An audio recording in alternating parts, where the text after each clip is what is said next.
Hello दोस्तों, आलस्य को मनुष्य का सबसे बड़ा शत्रु माना जाता है। एक आलसी इंसान जीवन में कभी सफलता प्राप्त नहीं कर सकता।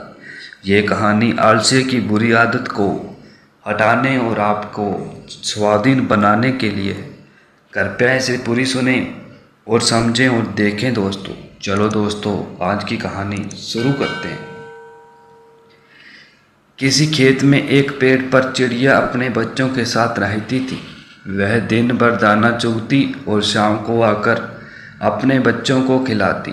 एक शाम को जब चिड़िया लौटी तो उसके बच्चों ने बताया कि आज किसान आया था। वो कह रहा था, कल अपने बेटे को भेजूंगा इस पेड़ को काटने के लिए, तो हमें अब यह जगह छोड़कर चला जाना चाहिए। चिड़िया ने बच्चों से कहा, निश्चित रहो, कल कोई नहीं आने वाला। अगले दिन सचमुच कोई नहीं आया। इसी तरह कुछ दिन बीत गए। एक शाम फिर जब चिड़िया अपने घोंसले में आई तो बच्चों ने बताया कि आज फिर किसान आया था और कह रहा था कि कल वो मजदूरों को पेड़ काटने के लिए भेजेगा। चिड़िया ने फिर वही कहा कि कल कोई नहीं आने वाला।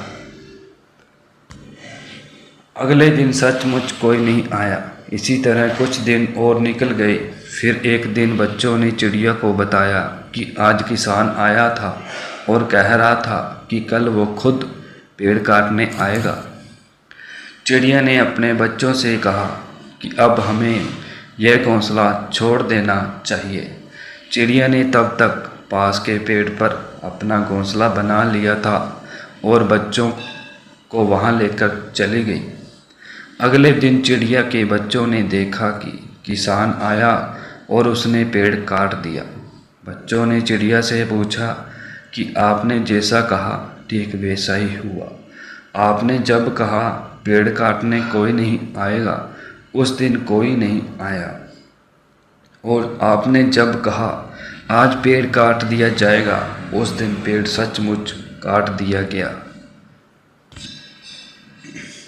चिड़िया ने अपने बच्चों को बताया, जब तुम कहा कि किसान आज खुद पेड़ काटने आएगा, मैं समझ गई कि आज किसान दूसरों पर निर्भर नहीं, इसलिए वो आज यह काम करके ही रहेगा।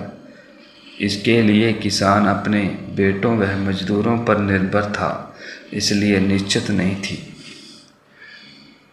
लाइफ में बहुत काम होते हैं जो आपको खुद करने पड़ते हैं, इसलिए किसी दूसरों पर निर्भर रहना मूर्खता होती है। इसलिए अपने ज़रूरी कामों के लिए दूसरों पर डिपेंड रहना छोड़ दें, नहीं तो किसी दिन आपका बड़ा नुकसान हो जाएगा। ये कहानी दोस्तों आपको कैसी लगी? ये कहानी अच्छी लगी तो दोस्तों चैनल को अभी सब्सक्राइब करें, लाइक करें और अपने दोस्तों के साथ शेयर करना ना भूलें। मिलते हैं एक नई कहानी, नई सोच, नए विचार के साथ। तब तक के लिए जय हिंद दोस्तों।